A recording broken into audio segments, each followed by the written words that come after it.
Les planchers d'Alplaine sur Prédal.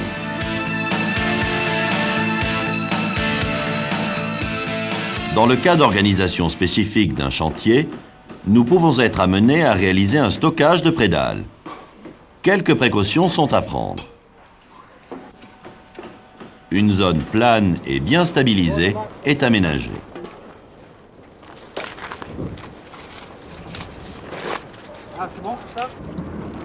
Il y a deux types de calage. L'un pour les prédales en béton armé, l'autre pour les prédales en béton précontraint. Voici un empilage de prédales en béton armé de 5 mètres de long. Le poids doit être bien réparti.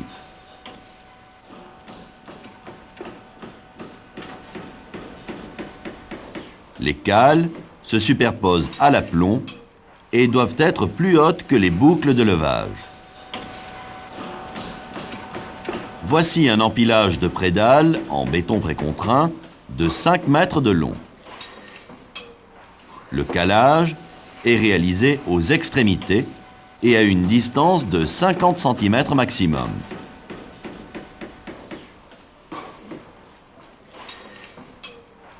Ici, les cales sont mal positionnées. La pièce précontrainte casse en partie supérieure. La pièce précontrainte est fragile dans les phases de manutention. Cela est dû à la conception de fabrication. Les torons d'acier sont tendus sur le banc de préfabrication. Le béton est coulé. Les torons d'acier sont situés dans la partie inférieure.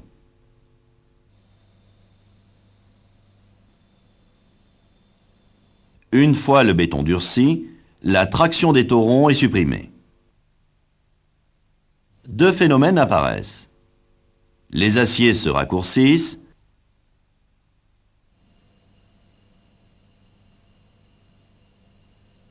et compriment la zone inférieure. Une contre-flèche apparaît.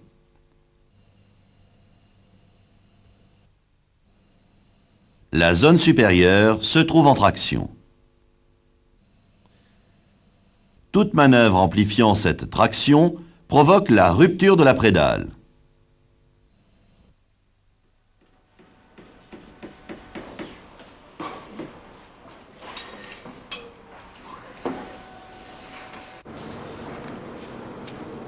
La rase est vérifiée. La qualité de l'appui est contrôlée.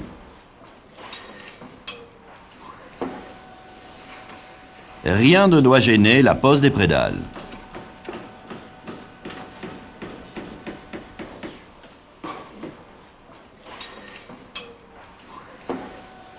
Voici la partie supérieure du voile.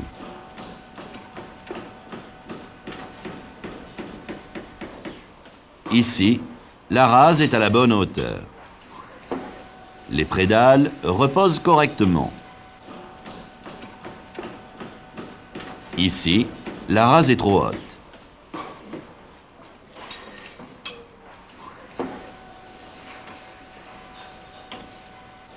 Le mur est repiqué. Le repiquage du mur n'assure pas une rase nette.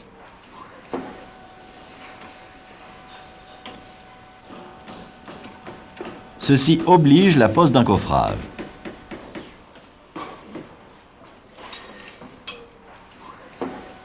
La rase est trop basse. Un coffrage est mis en place.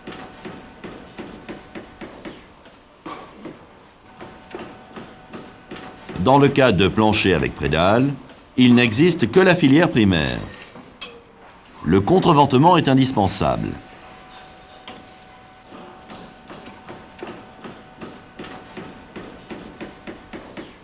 Même dans le cas d'une petite portée, le contreventement est indispensable. L'utilisation de la tour-échelle améliore la stabilité et facilite la mise en œuvre. Dans le cas d'une prédale en béton armé, La répartition des filières et l'espacement des étais sont calculés en fonction de la portée de la prédale et du poids total du plancher. Ici, 2 filières suffisent. Ce plancher plus épais nécessite 3 filières. L'utilisation de prédales en béton précontraint limite le nombre des filières. Dans ce cas, la position des filières est définie par le fabricant.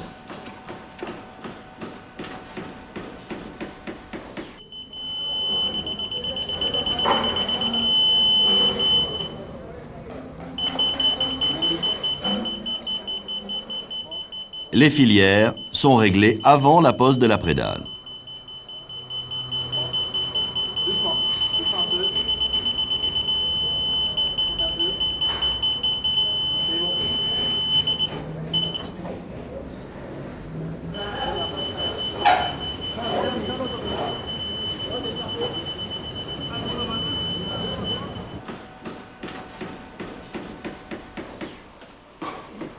Les prédales sont livrées dans l'ordre de pose donné par le chef de chantier.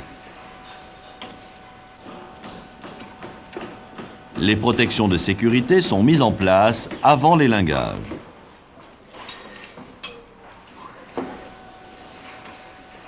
La prédale est repérée par une étiquette. L'ouvrier contrôle le numéro avant l'élingage. Un contrôle visuel permet de détecter les éventuels défauts de scellement.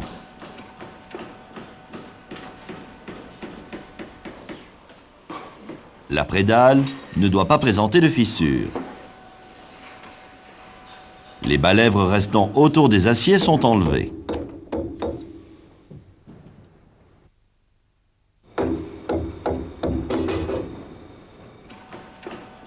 Voici les boucles de levage et de fixation de sécurité. Le palonnier doit correspondre au type de prédale. Il doit être vérifié annuellement par un organisme de contrôle agréé. Toutes les boucles prévues pour le levage doivent être utilisées.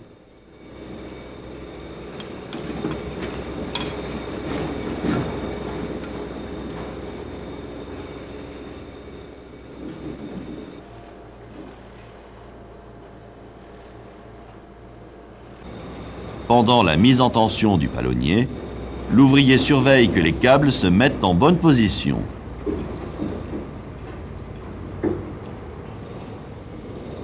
La traction doit être équilibrée.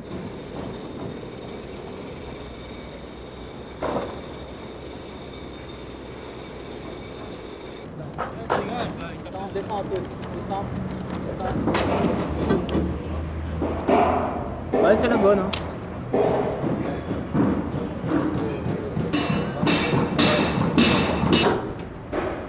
La prédale est orientée dans le sens de pose.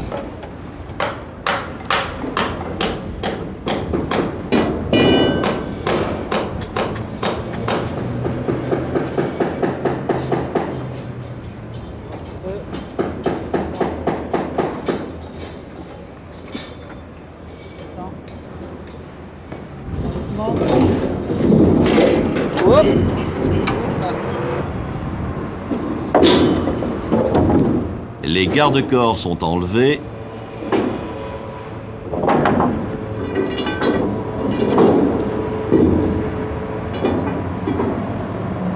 C'est bon là, Jean-Marc? Oui, ça va. Bon, je vais faire descendre. La prédale est guidée. C'est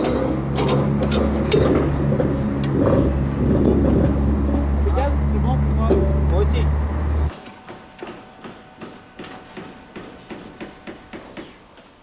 Voici la pose d'une prédale sur 2 voiles.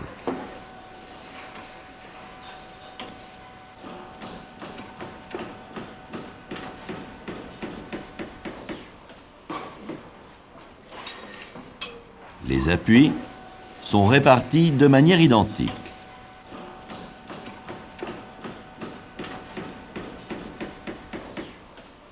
Dans le cas de pose de prédale sans filière, l'appui est de 4 cm minimum. La grue est libérée.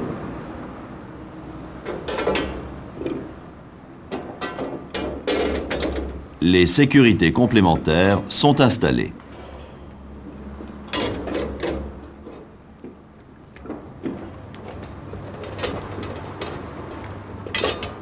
La mise en place des escaliers à l'avancement facilite l'accès au plancher et améliore les conditions de travail. Les réservations,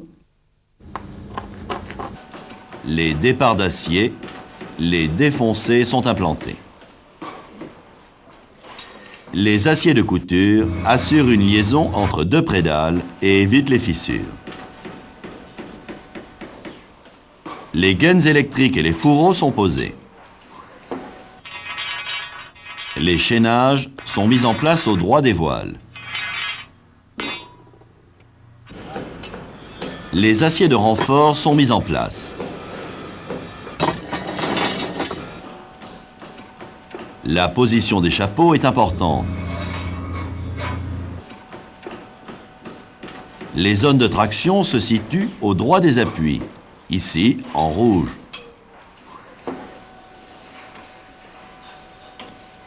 Les chapeaux sont positionnés dans cette zone.